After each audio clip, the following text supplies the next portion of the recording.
Toward the end, I felt nothing but pain. We had to hold out just a little longer. We didn't have a choice anyway. We just had to.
If I had known earlier how things would turn out, no amount of money would have made me sign up for this venture. Fortune turned away from me and my crew too quickly. Quickly and irrevocably. Life is already leaving my body, but I hope I'll have time to tell the story. Maybe it won't fade into oblivion, but will become a good tale that will be retold more than once in taverns all over the Caribbean. Well, it started with a simple contraband shipment. We needed to transport from Trinidad to Barbados. We were on our way to the rendezvous point.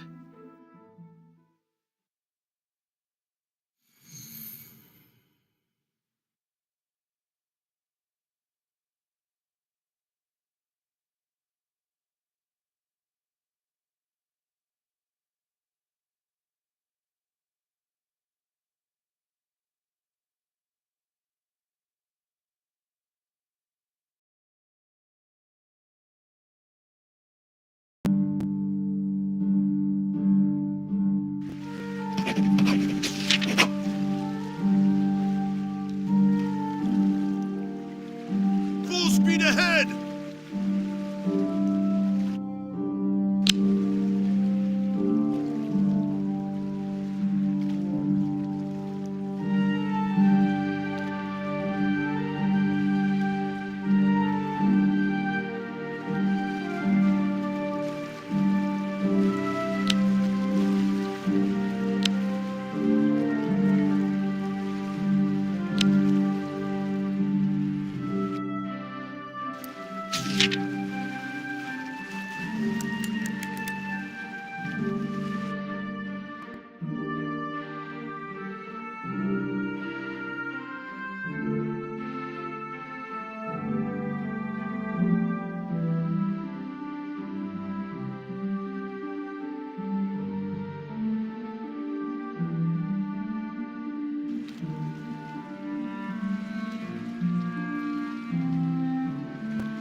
I wouldn't call Catherine Peake the most punctual smuggler, but integrity is rare in our business. Guaranteeing that your partner won't break their word is worth a lot.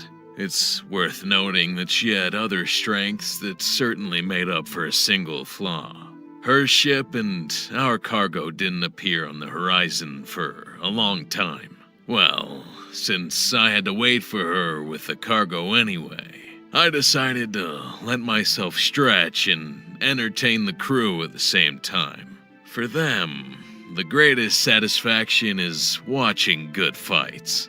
Thanks to Catherine and her ability to get along with many men, especially over a mug of something stronger, we knew the routes of all the colony's patrols. So we had the right place, and we didn't have to fear uninvited guests.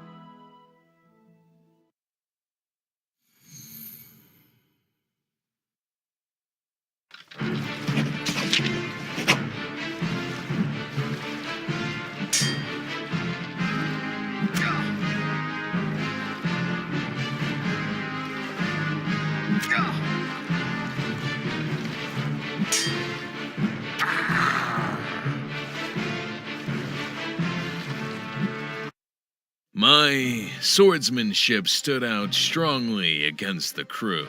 There was simply no one among them who could stand up to me in a fight one-on-one. Nevertheless, I always took challenges with enthusiasm.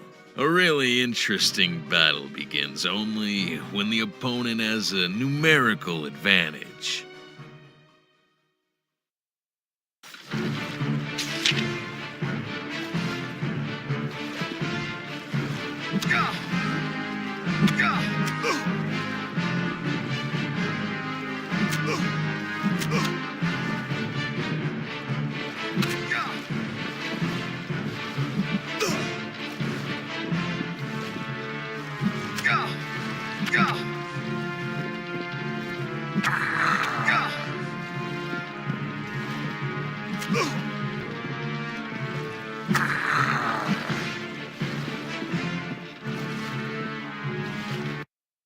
I did pretty well. Should I have practiced with 3 opponents at once?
The fights were getting intense. Should I practice more?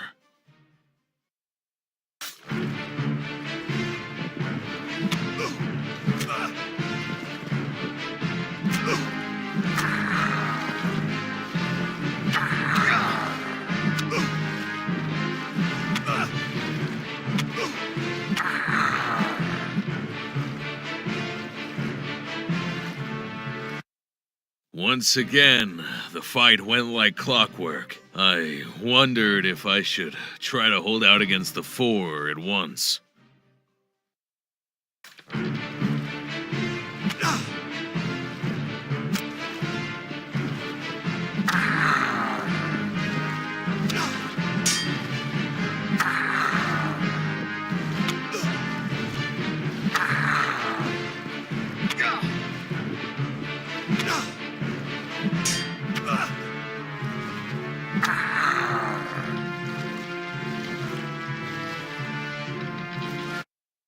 The fights were getting intense. Should I practice more?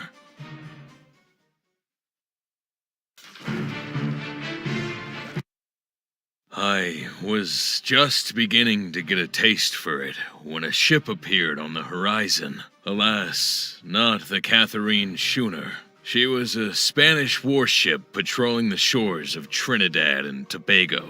The rendezvous point was chosen wisely. It was a secluded little bay, allowing us to hide a small ship behind a low cliff and lush jungle.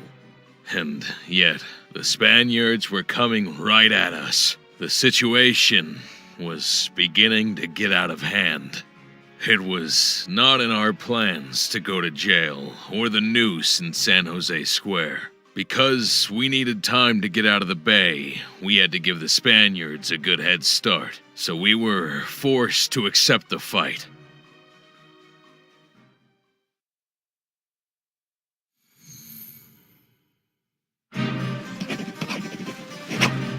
Full speed ahead!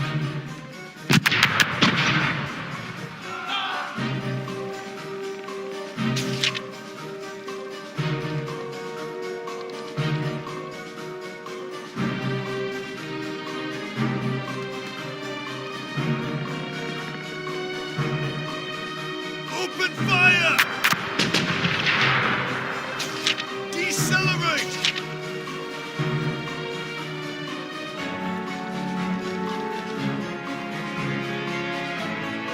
Roll the sail!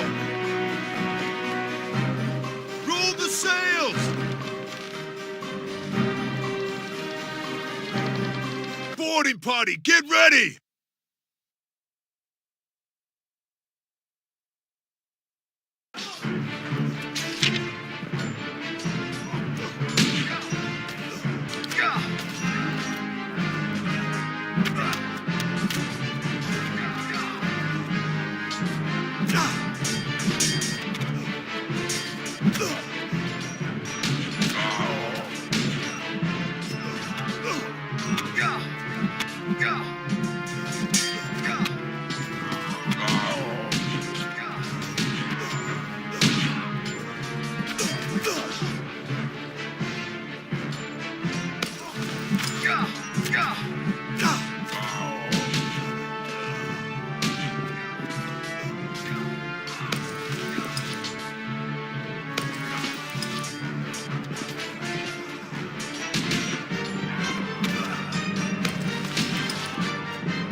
Sank him! We postponed our date with the San Jose News. The patrol ship went straight to the bottom. However, our ship could not emerge victorious without damage. The Spanish cannonballs left our schooner with many holes. They had to be patched up as soon as possible. I would not have dared to take the ship in such a condition out into the open sea. So I ordered my crew to drop the anchor off the coast. It was necessary to start cutting timber quickly. I did not stay on the ship and went ashore, thinking that my presence would speed up the repair process. And I was not mistaken.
I managed to convince the local tribe not only to not hinder the cutting, but also to help with it, which significantly accelerated the work. We quickly loaded everything we needed onto the ship and continued the repairs on it. Another possible patrol was the last thing we needed at that time. Alas, the problems did not end there. There was no stopping the whispering in the crew. Everyone here realized that the Spaniards were coming right at us for a reason. They knew exactly where to look. I didn't believe that Catherine Peak was involved here, but the crew didn't share that opinion. And why should they? They didn't know everything I knew. Fortunately, her schooner appeared on the horizon. Catherine looked worried. She was in a hurry to warn us of the danger, but she didn't make it in time. As it turned out, one of her sailors had been caught in a sortie in San Jose. He seemed to have been the one who told us about the future encounter with the smuggling exchange. As soon as Catherine heard of the capture, she immediately headed toward us. Smugglers are not well liked, considering that local traders and trading companies regularly lose money because of us. But only the governor of the local colony has declared a true war. Well, my to-do list now included the search for a new nook for our businesses in the Trinidad. Catherine said that she had not had time to load the goods because she was in a hurry, but she immediately added that she had something better instead. Information about the imminent arrival of a Spanish ship, the Santa Daniela, with some extremely valuable goods. Catherine had the good fortune to get one lonely young man from the Port Authority drunk. The thought of seriously engaging in piracy made me feel sick, but the crew made their position clear. In these circumstances, when we were left without cargo to deliver, we had to look for another way to cover the losses. Agreeing that the situation was indeed not a good one, I gave the order to send the ship to a convenient position. We waited, and then, with the rays of the rising sun, the tops of the masts appeared on the horizon. The plan of action was agreed upon. Catherine and her men were to immobilize the target by firing bar shots at the sails and rigging. We were to approach the Santa Daniela, thin out the crew with a few canister shots. There was little use for it from a great distance. And board the ship.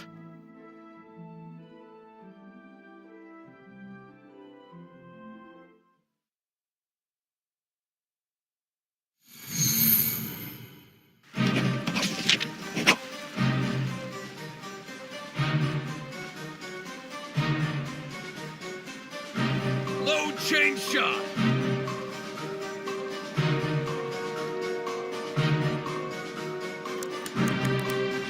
Prepare canister shot for battle!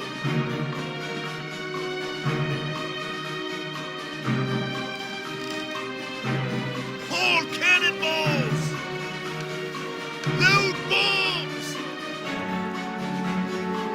Load cannonballs!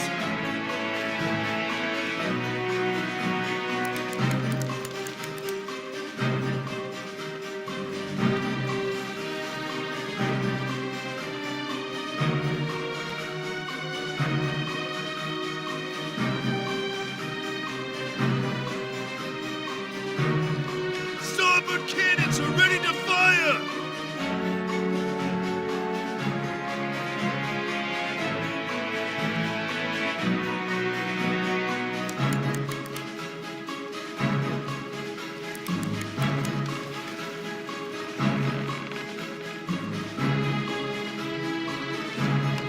Fire!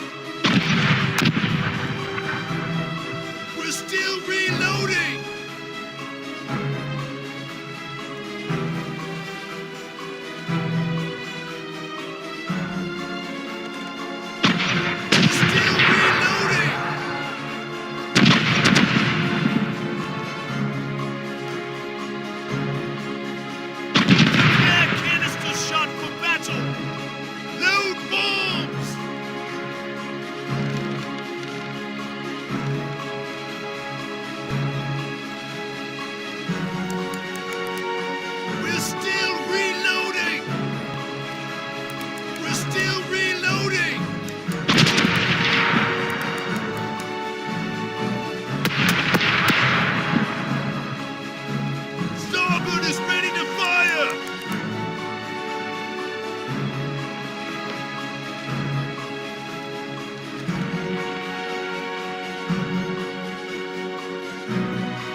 Starboard is ready to fire!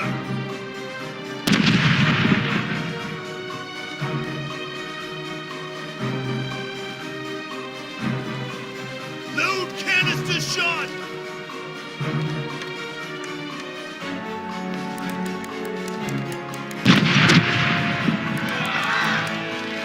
We're still reloading!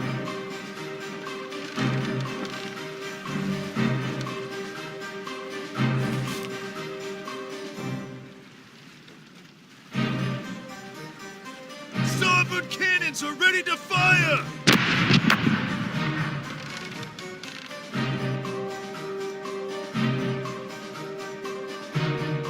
Prepare bombs for battle!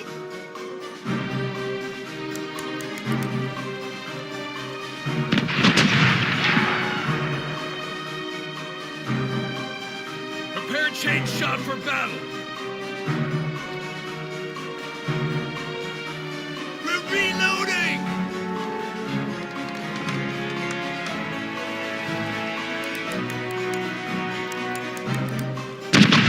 Starboard is ready to fire!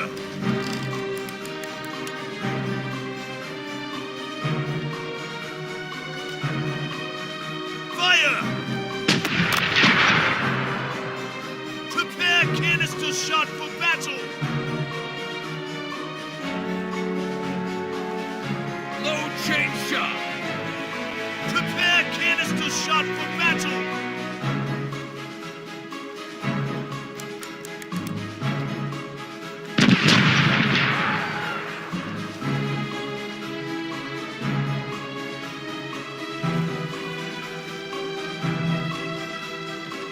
Portside cannons are ready to fire!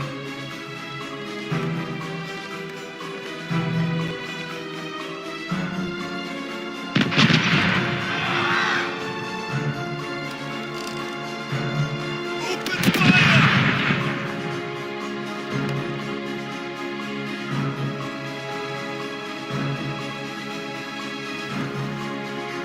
Load canister shot!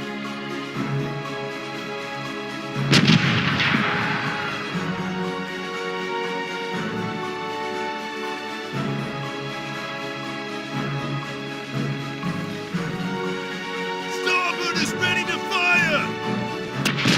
Reloading!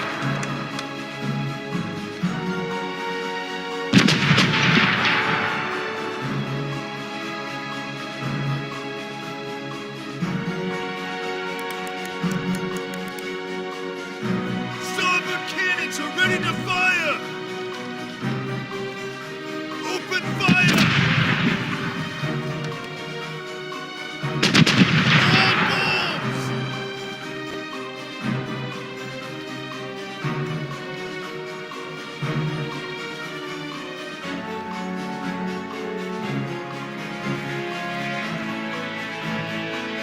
Starboard cannons are ready to fire!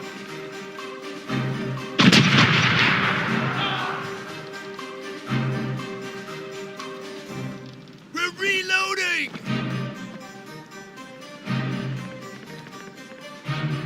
Starboard is ready to fire! Fire!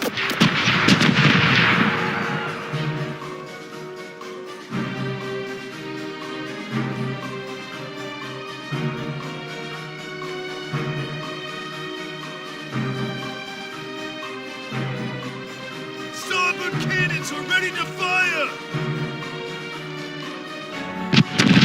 Open fire! Prepare bombs for battle!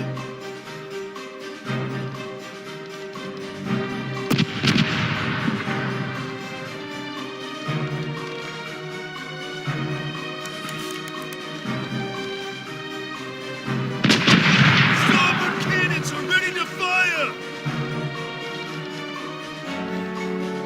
Open fire!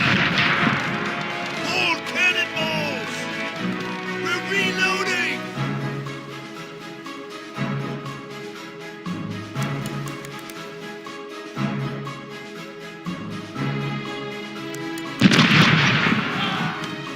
We're still reloading! is ready to fire!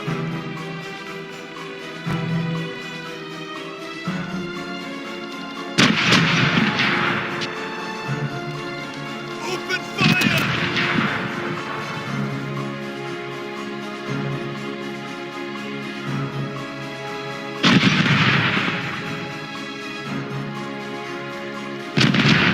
We're reloading!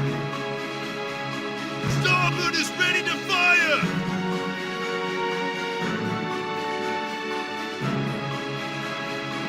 Open fire! Prepare bombs for battle!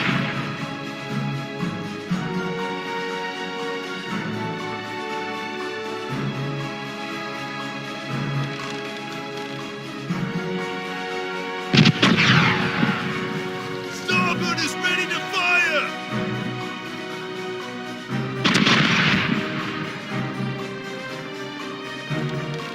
Open fire! Prepare canister shot for battle!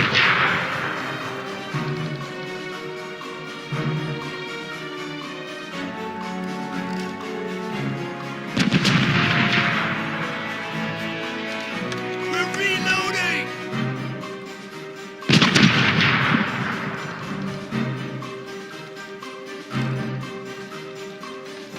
Fire!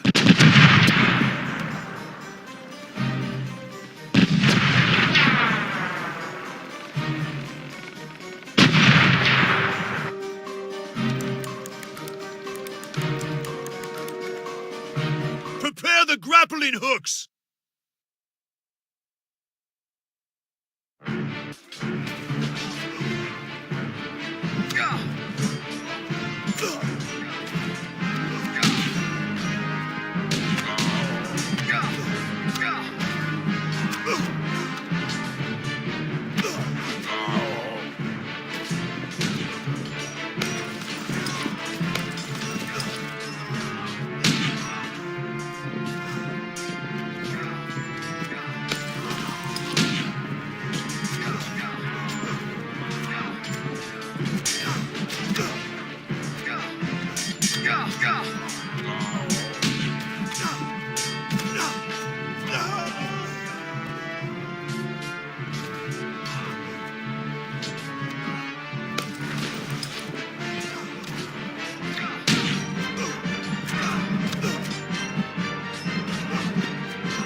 to the bottom!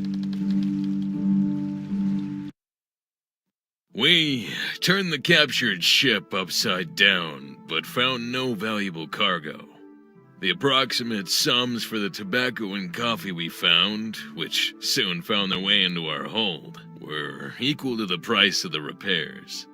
Catherine stubbornly refused to believe that her information was wrong, continuing her search. The search was successful, which was a surprise to both of us. We soon found a secret compartment in the captain's cabin where a letter to the governor of San Jose had been stashed. We read it immediately, breaking the seal. The message, authored by the governor of Maracaibo, announced the arrival of 2 Spanish ships laden with gold to be transported to the Old World.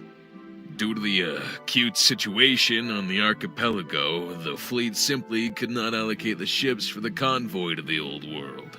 But no one would send gold without protection through a pirate-infested region. It was decided to escort the cargo ships as far as the Atlantic Ocean. Considering that interception there is virtually impossible, this was not a bad decision. Provided, of course, that no one would find out about the shipment before the deadline, having waited until the Spanish gold was unprotected but had not entered the ocean. Catherine's eyes shone brighter and brighter with each line read. The anticipation of imminent riches was burning inside of her. I could tell that her excitement, along with her belief in easy profits, infected me as well. Now, going back to that moment in my memory, I could not say what won me over more. The Spanish gold, or the look with which Catherine asked me to help her without any words. So I agreed to take part in this adventure. There was plenty of time to prepare, so we decided to divide up the duties. Catherine went to replenish the crew and get us more muskets. It was up to me to prepare the guns and equipment. I ordered the crew to keep in Barbados. I knew very well where I could get everything I needed for the expedition. The recruitment of the new men for the boarding party was not to be a problem either.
Fire!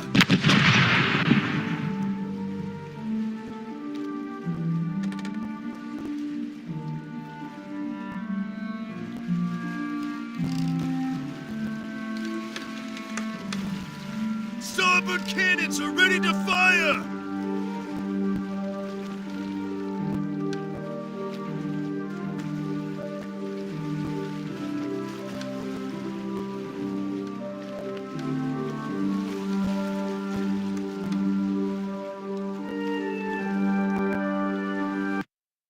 After I arrived in Barbados, I was able to agree with Mordecai on a future adventure without going into unnecessary detail.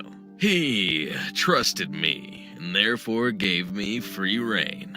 There was another problem. My acquaintance Argyle, through whom I usually got my gear, was in jail. Even if I had considered looking for a new supplier, it would have taken too long.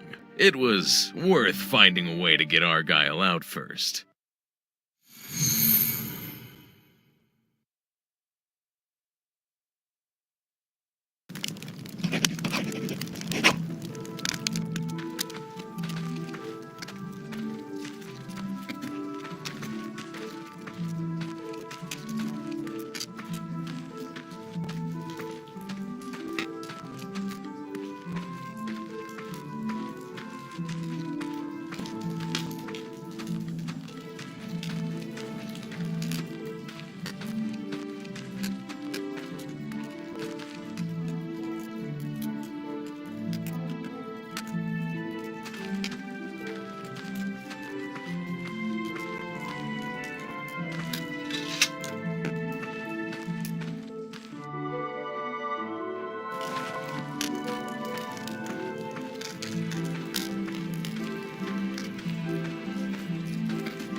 This rascal, of course, immediately declared his innocence, saying that the wife of the shift supervisor accidentally said his name while in bed with her husband, and somehow found out the details of who this man Argyle, a stranger to her, was, what he did, and where to find him. Luckily, I knew the shift supervisor personally, so there was a chance to settle the matter without too much fuss.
good connections with the locals and silver coins settled everything. Argyle was released. My acquaintance solved the equipment problem quickly, but getting the guns proved to be a challenge. The latter had been bought on a small merchant ship, which had set out to the open sea that morning. The next shipments of guns could be expected in a couple months at the earliest. Naturally, this was not in line with our plans. Cursing at Argyle's lasciviousness, I knew we couldn't miss this ship. So, we moved to intercept, ready to board the merchants.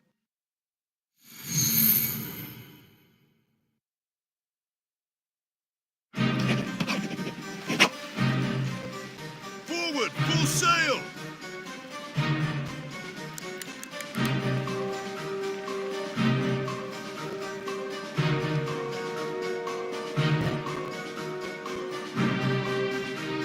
Load canister shot!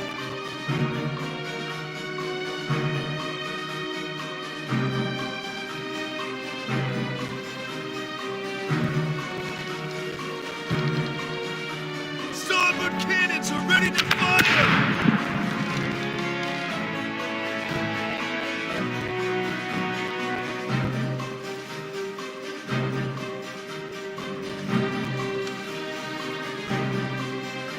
Starboard cannons are ready to fire!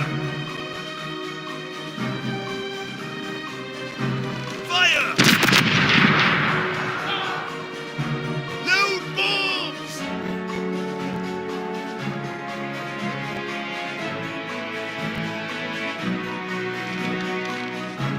We're still reloading! Portside cannons are ready to fire!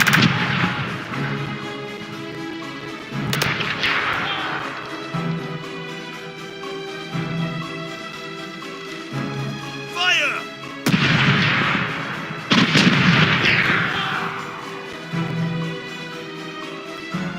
Prepare canister shot for battle!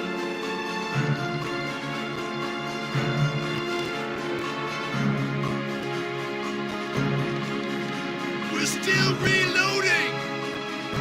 Portside cannons are ready to fire!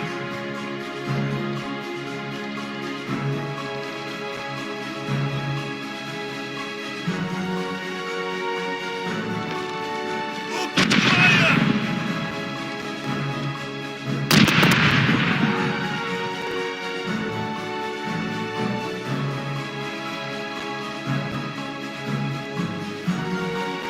We're still reloading!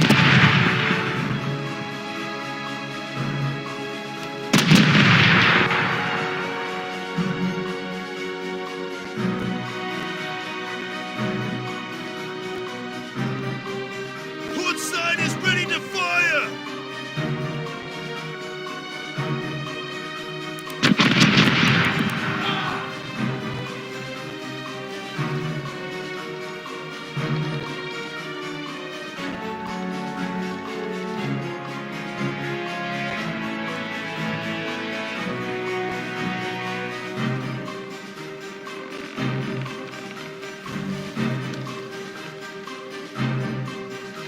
Fire!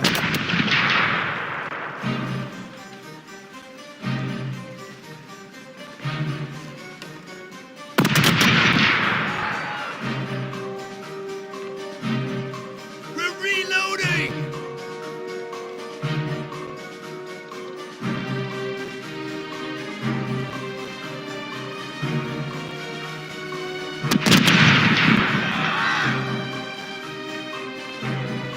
Open fire!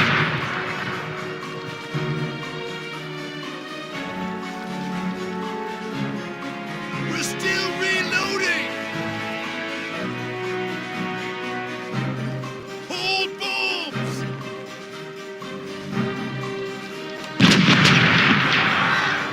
We're reloading!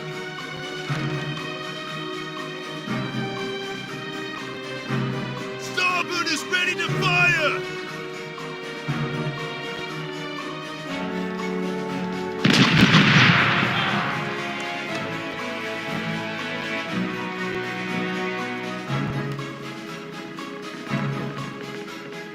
fire!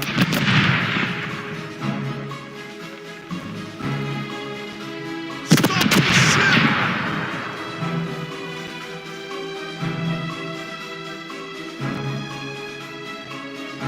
Port side is ready to fire! Prepare the grappling hooks!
sank him! There were French soldiers on a ship flying the English merchant flag. However, my men did not feel any difference. The victory was so easy that the morale of the crew soared to the skies. After studying the documents in the captain's cabin, the picture became clear. The French were trying to buy as many guns as possible from the enemy, both depriving the enemy of the surplus and using the obtained weapons against them. It seems that once they were on the high seas, the need for camouflage was gone, except they were in no hurry to change the flag. The crew quickly transferred the cannons to our ship. Too bad there wasn't anything particularly valuable in the hold, considering that at the time the prize ship was very recently in Bridgetown under a different flag. It was vital not to leave any trace. It's never nice to sink a good ship, but I didn't want to see a bounty on my head. Well, there was no other way. We lowered the pirate flag and put up the English one again. Then we set course for Barbados to finally resolve the issue of expanding the boarding crew.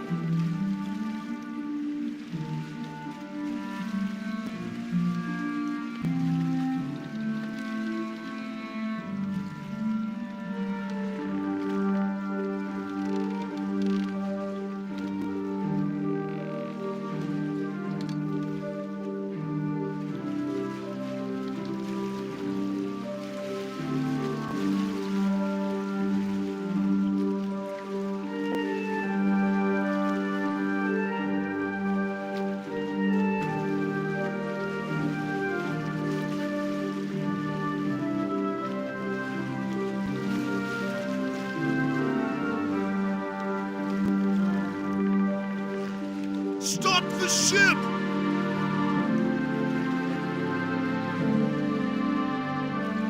Fire!